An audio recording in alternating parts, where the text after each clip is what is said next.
Baik, Assalamualaikum warahmatullahi wabarakatuh. Selamat siang.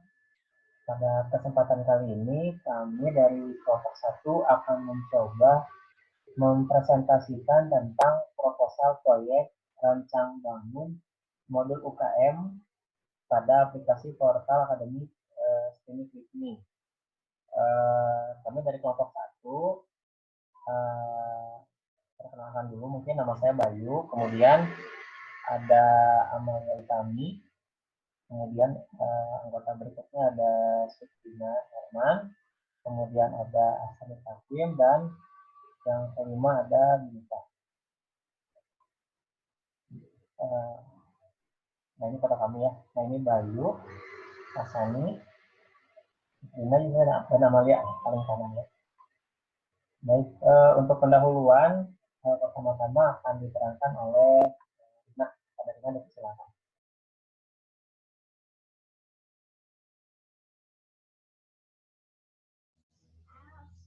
Assalamualaikum warahmatullahi wabarakatuh. Baiklah, saya akan menerangkan tentang pendahuluan dari proyek ini sendiri.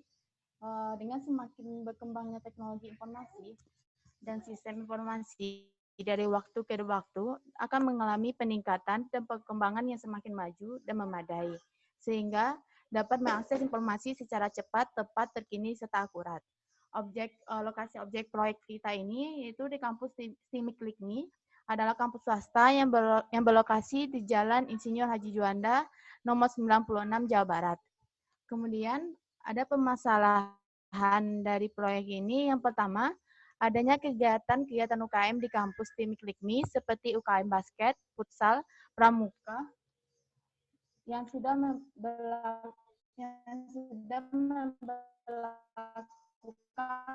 pengelolaan data seperti data kehadiran. Yang kedua, adanya pengelolaan data yang masih sehingga mengalami data rentan hilang dan susah dikelola dan duplikasi data.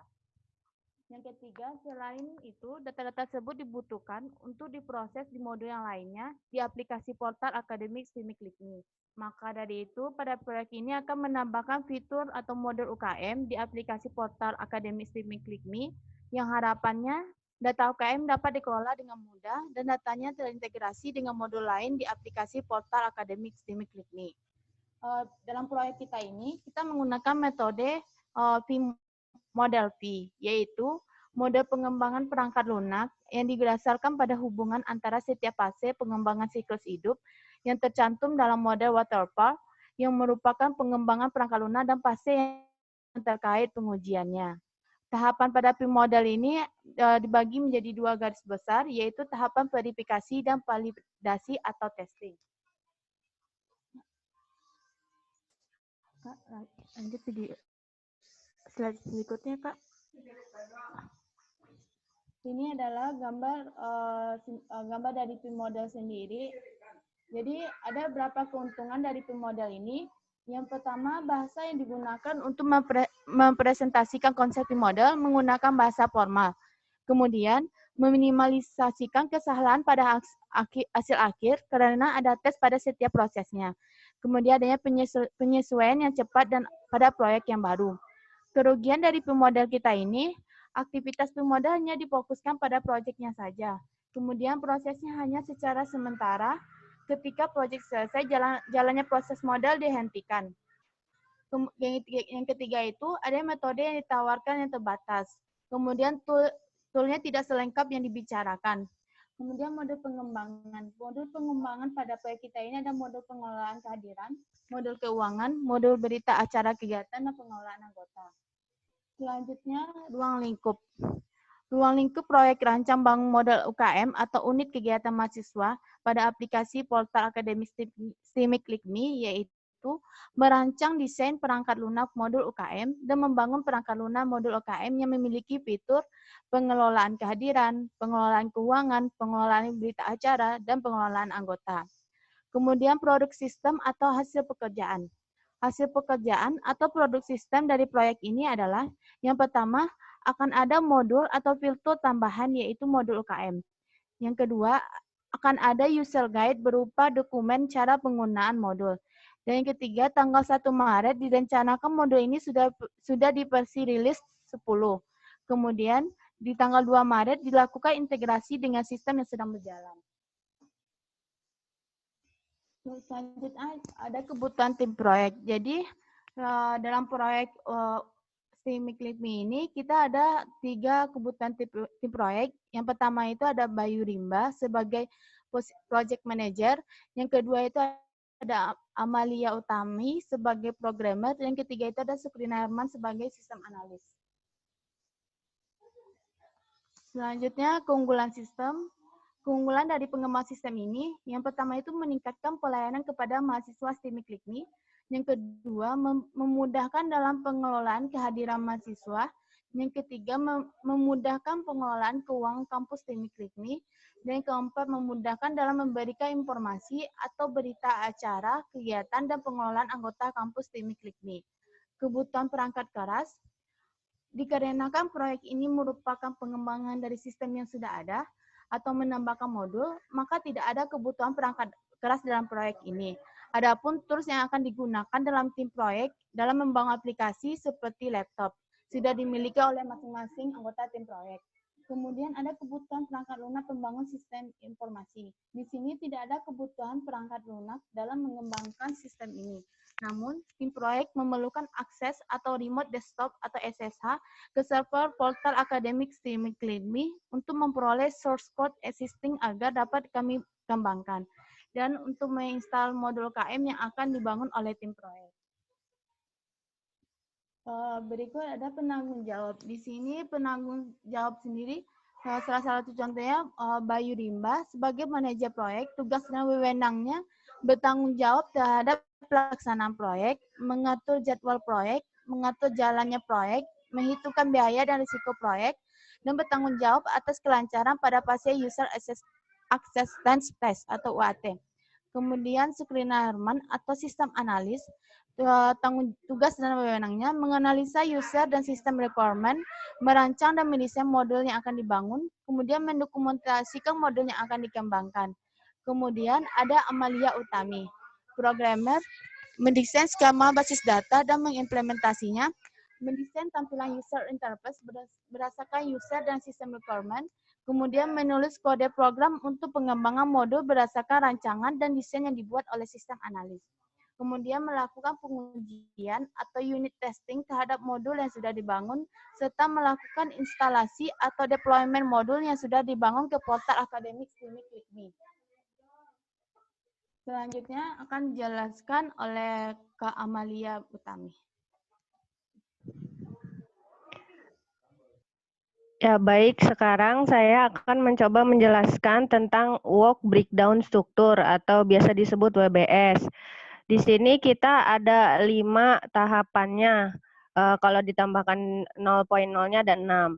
Nah, yang 1.0 itu pertama adalah project planning, di mana di dalam project planning itu ada 2 pecahan, yaitu 1.1-nya itu determine scope project, project team, WBS, dan project schedule. Yang kedua adalah 1.2-nya yaitu define project cost and project risk. Nah, tahapan yang kedua adalah 2.0-nya define requirement based on business process. Di dalamnya ada define user, content, and system requirement. Tahapan yang ketiga adalah analisis dan desain. Di dalamnya ada 3 tahapan, yaitu yang 3.1-nya adalah create a new UML, 3.2-nya create UI design, 3.3-nya create a database design atau ERD, entity relationship diagram. Tahapan yang keempat adalah site software development. Di dalamnya ada 2 tahapan, yaitu 4.1-nya database implementation, 4.2-nya develop back-end and front-end. Tahapan yang terakhir, yang kelima adalah testing and deployment. Di dalamnya ada 4 tahapan, yaitu 5.1-nya create an application test scenario. Yang kedua adalah 2.2-nya test the product of application atau unit testing. 5.3-nya adalah user acceptance test atau UAT. Dan yang terakhir adalah 5.4-nya install atau deploy the application. Nah, setelah dibuatnya WebBase ini ada matrix crumbs, di mana di dalamnya ada penentuan siapa saja yang mengerjakan tahapan dalam WebBase yang sebelumnya sudah dijelaskan.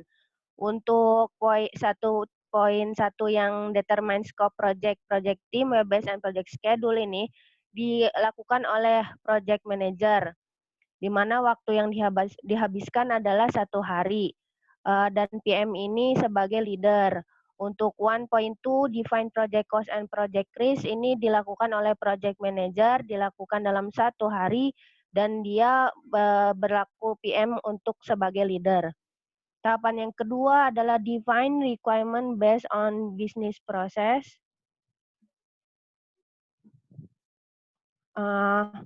Define user content and system requirement dilakukan oleh sistem analis dalam 1 hari sebagai leader sistem analis. Dan yang ketiga, analysis and design.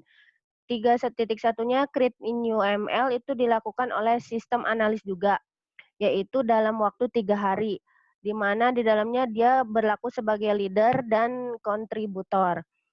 Kontributornya adalah programmer. Untuk yang 3.2-nya create user interface itu dilakukan oleh sistem analis. Dilakukan dalam 1 hari, sistem analis sebagai leader dan programmer sebagai kontributor. Dan yang 3.3-nya adalah create database design atau ERD dilakukan oleh programmer dalam 1 hari dan programmer sebagai leader. Tahapan keempat adalah site software development. Di dalamnya adalah database implementation dilakukan oleh programmer dalam 1 hari dan dia berlaku sebagai leader. Tahapan keduanya 4.2-nya develop back-end and front-end dilakukan oleh programmer dalam 2 hari dan programmer sebagai leader. Tahapan yang terakhir ada testing and production. Yang pertamanya 5.1-nya create an application test scenario dilakukan oleh sistem analis dalam 1 hari dan dia sistem analis sebagai leader. Tahapan keduanya 5.2-nya test the product of application or unit testing dilakukan oleh programmer dalam 1 hari dan dia sebagai leader. Tahapan ketiganya adalah UAT dilakukan oleh project manager dalam 1 hari dan project manager berlaku sebagai leader. Dan yang terakhir adalah install atau deploy the application dilakukan oleh programmer dalam 1 hari dan dia sebagai leader. Oke, next selanjutnya akan dijelaskan oleh Gancat. Oleh yang selanjutnya. Baik, terima kasih Bu Amalia sudah memaparkan materinya. Selanjutnya akan dilanjutkan oleh saya, Sani Takwim. Di sini akan kita bahas mengenai Gantt chart yang sudah tertera di layar. Nah, dalam Gantt chart di sini ada 5 tahapan penting, yaitu yang pertama ada project planning, ada define requirement based on business process, terus ada juga analysis and design, yang keempat ada site software development, dan yang terakhir yaitu yang kelima adalah testing and development. Yang pertama untuk project planning itu ada 2 kegiatan di sana. Yang pertama itu ada tentang determine scope project, project team, WBS, dan project schedule. Nah, untuk project schedule-nya ini dilaksanakan selama 1 hari, yaitu pada tanggal 17 di bulan Februari 2020, pada minggu ketiga. Yang kedua itu ada define project cost and project price, itu selama 1 hari juga di tanggal 18 Februari. 2 kegiatan ini dilaksanakan oleh project manager, yaitu oleh Pak Bayu. Dan juga yang selanjutnya itu ada define requirement based on business process yang mempunyai 1 kegiatan yaitu define user, content, and system requirement. Di sini dilaksanakan oleh sistem analis selama 1 hari yang dilaksanakan oleh Ibu Rina. Dan selanjutnya ada analysis and design. Di sana ada create UML dilaksanakan selama 3 hari dilaksanakan oleh sistem analis juga sama Ibu Rina. Selanjutnya ada create UI design based on existing website UI, dilaksanakan oleh programmer yaitu sama Bu Amalia selama 1 hari. Dan selanjutnya itu create a database design dan entity relationship diagram atau ERD, dilaksanakan pula oleh programmer selama 1 hari setelah penyelesaian dari create UI design based on existing website UI. Nah, selanjutnya di fase keempat ada site software development. Di sini dikerjakan juga oleh programmer selama 1 hari, yaitu membuat database implementation. Database implementation ini dilakukan ataupun juga dibuat setelah create database design. Jadi setelah create database design, lalu dilaksanakan database implementation. Selanjutnya ada juga develop back-end and front-end. Dilaksanakan juga oleh programmer, oleh Bu Amalia, yaitu dilaksanakan selama 2 hari. Nah, 2 hari ini setelah dilaksanakannya ataupun juga penyelesaian dari database implementation. Dan yang terakhir ada testing and deployment. Di sini ada create an application test scenario yang dilaksanakan oleh sistem analis oleh Bu Rina. Nah, ini dilaksanakan selama 1 hari. Selanjutnya ada test the product of application or unit testing, dilaksanakan oleh programmer, oleh Bu Amalia, dilaksanakan selama 1 hari. Dan juga ada user acceptance test sama project manager dilaksanakan oleh Pak Bayu, itu dilaksanakan selama 1 hari. Dan juga ada install deploy the application yang dilaksanakan oleh Bu Amalia sebagai programmer, dilaksanakan selama 1 hari. Nah, dari total dari pelaksanaan proyek ini itu selama 2 minggu dalam hitungan kerja 1 minggu selama 5 hari. Jadi dalam tengah waktu 2 minggu kami telah menyelesaikan proyek ini, di mana kita membagi dalam 2 minggu, dari minggu pertama itu dalam minggu ketiga di bulan Maret, itu di minggu ketiga dimulai tanggal 17 dan berakhir di tanggal 28. Oh maaf, bukan Maret tapi Februari, karena kemungkinan akan bisa dilaksanakan ataupun juga bisa di launching itu pada tanggal 1 Maret. Dan selanjutnya ada network diagram. Network diagram di sini kita bisa lihat ada beberapa kegiatan. Ada 1, 2, 3, 4, 5, 6, 7, 8, sampai 13 kegiatan di sana. Di sana sudah dinyatakan ada 13 kegiatan dan menghabiskan 10 hari pelaksanaan. Dari sana kita bisa melihat critical path yang ada di network diagram tersebut, yaitu dari aktivitas A ke aktivitas B, lalu ke aktivitas D, selanjutnya ke aktivitas H, dan ke aktivitas J, juga ke aktivitas K, dan terakhir itu ke aktivitas L. Nah, di sana critical path terlihat dan menunjukkan bahwasanya beberapa kegiatan-kegiatan yang sudah kita lakukan dapat terlihat dari network diagram seperti ini. Mungkin cukup sekian untuk network diagram, dan selanjutnya akan dipaparkan oleh Pak Bayu mengenai biaya proyek.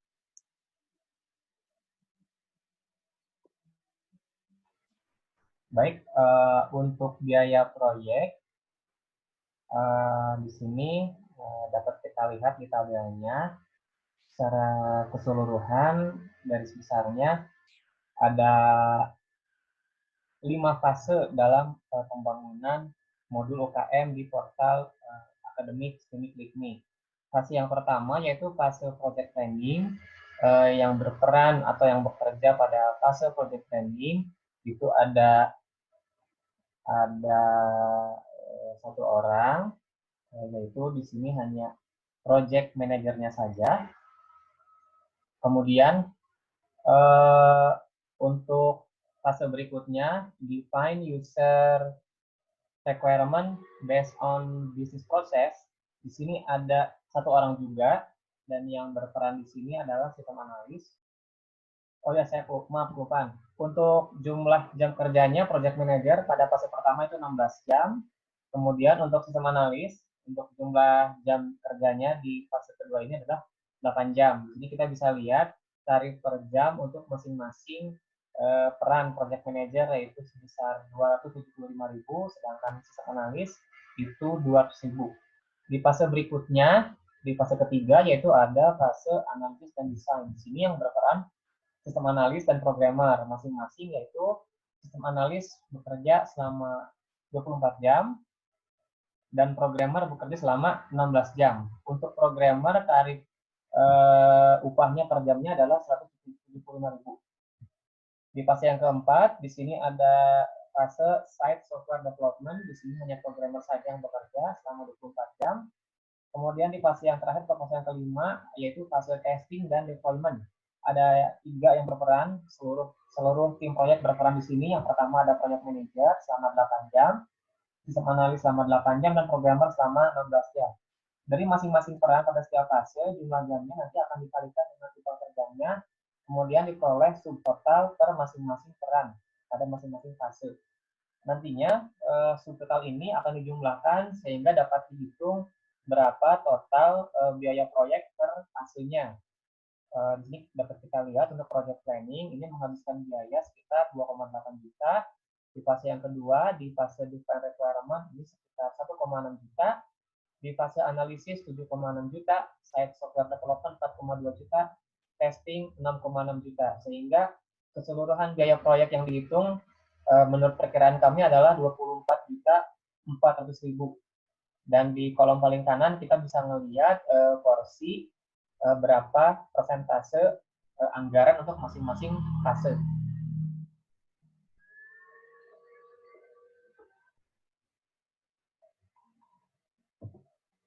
Untuk analisis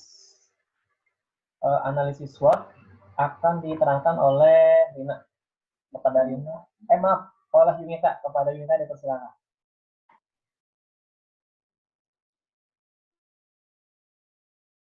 Baiklah, selanjutnya saya akan menjelaskan mengenai resiko, analisis resiko. Lalu kita melakukan analisis SWOT dengan beberapa metode. Di sini ada 4 metode, yaitu SO, WO, ST, dan WT. Nah, terlebih dahulu kita menentukan dulu strength-nya, kekuatannya itu apa pada proyek ini. Yang pertama itu memanfaatkan, yang pertama adalah untuk kekuatannya sudah portal akademik STIKMI-LIKMI. Jadi di sini hanya untuk penambahan modul saja, untuk sistemnya itu sudah tersedia. Kemudian yang kedua itu user paham tentang IT atau user adalah mahasiswa jurusan SITI di kampus STIKMI-LIKMI. Jadi penggunaan modul ini atau fitur ini digunakan oleh nanti mahasiswa kampus LIKMI jurusan SITI. Kemudian selanjutnya ke faktor internal yaitu yang kelemahannya, weakness. Di sini yang pertama itu pengoperasian aplikasi masih manual. Jadi fitur atau modulnya sebelumnya itu masih menggunakan manual penggunaan kertas. Jadi di sini yang kedua itu informasi kebutuhan proyek dari user tidak lengkap dan belum jelas. Kemudian yang ketiga, budget atau biaya proyeknya terbatas. Di sini hanya sebesar 25 juta saja. Dan yang terakhir nomor 4 itu waktu pengerjaan proyeknya relatif singkat, hanya selama 12 minggu. Nah, selanjutnya ke faktor eksternal, di sini ada peluang dan ancaman, opportunities atau threat. Untuk yang peluang itu, penggunaan SITI masih dalam proses bisnis dapat meningkat. Kemudian yang nomor 2, proses bisnis semakin lebih efektif dan efisien karena dengan pengurangan penggunaan kertas tersebut. Kemudian yang ketiga, data mudah dikelola dan terintegrasi dalam sistem. Selanjutnya untuk ancaman, itu ada keterlambatan penyelesaian proyek. Nah, ada 4 metode untuk strateginya, penyelesaiannya. Yang pertama itu untuk kekuatan dan peluang, itu ada disebut SO. Yang pertama itu memanfaatkan teknologi terkini untuk meningkatkan sistem akademik STIKMI-LIKMI. Yang kedua, membuat data dan sistem yang terintegrasi. Kemudian untuk WO, menambahkan fitur atau modul UKM pada portal akademik STIKMI-LIKMI. Yang kedua, melakukan wawancara mengenai kebutuhan proyek oleh konsultan IT kepada usernya. Nah, selanjutnya untuk kekuatan dan ancaman, ST. Yang pertama itu menyesuaikan persepsi konsultan dengan user di awal proyek dengan melakukan rapat dan wawancara secara berkala setiap tahapan proyek. Yang nomor 2 itu, baik pihak user maupun konsultan, itu melakukan peningkatan kemampuan, jadi mendalami mengenai modul dan atau fitur yang akan dibuat pada sistem akademik STIKMI-LIKMI. Yang terakhir itu adalah WT, kelemahan atau ancaman. Di sini anggaran dari user digunakan untuk merekrut tim proyek yang sudah berpengalaman dalam mengerjakan proyek di bidang akademik. Yang kedua, menyesuaikan jumlah tim proyek dengan anggaran yang diberikan oleh user untuk konsultan IT. Dan yang terakhir, memaksimalkan penggunaan anggaran dalam jangka waktu pengerjaan proyek selama 2 minggu. Nah, selanjutnya kita masuk ke dalam deskripsi untuk resiko. Deskripsi resiko dari analisis SWOT ini kita masuk ke deskripsi resiko mengenai tingkat kemunculan resiko. Nah, di sini kita bagi menjadi beberapa jenis resiko. Itu ada resiko dalam kebutuhan proyek, resiko estimasi, resiko personal, resiko tools dan teknologi, dan resiko eksternal. Jadi di sini ada 19 resiko. Untuk yang kebutuhan proyek ini bisa kita lihat di resiko pertama, R1 dan R2, yaitu penambahan jenis modul, masih belum jelas, kemudian dokumen penggunaan modul atau user guide tidak selesai. Bisa dilihat di sini untuk setiap potensi resikonya apa-apa saja.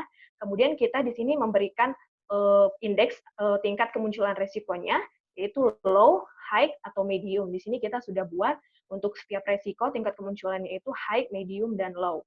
Selanjutnya kita masuk ke dalam matriks analisis probability dan impact.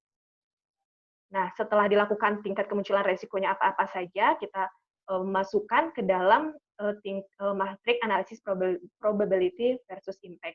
Nah, di sini boleh kita lihat pada peluang atau probability low dengan impact-nya yang low, di situ ada resiko nomor 10 dan resiko 12. Dan untuk resiko impact yang medium, probability yang low ada R11, R13, dan R14. Saya rasa bisa dilihat dari matriks ini resiko mana saja yang masuk ke impact yang low, medium, dan high. Mungkin cukup segitu untuk presentasi.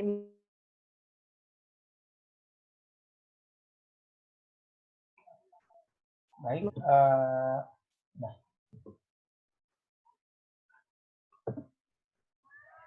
Baik. Nah, berhenti sendiri rekamannya.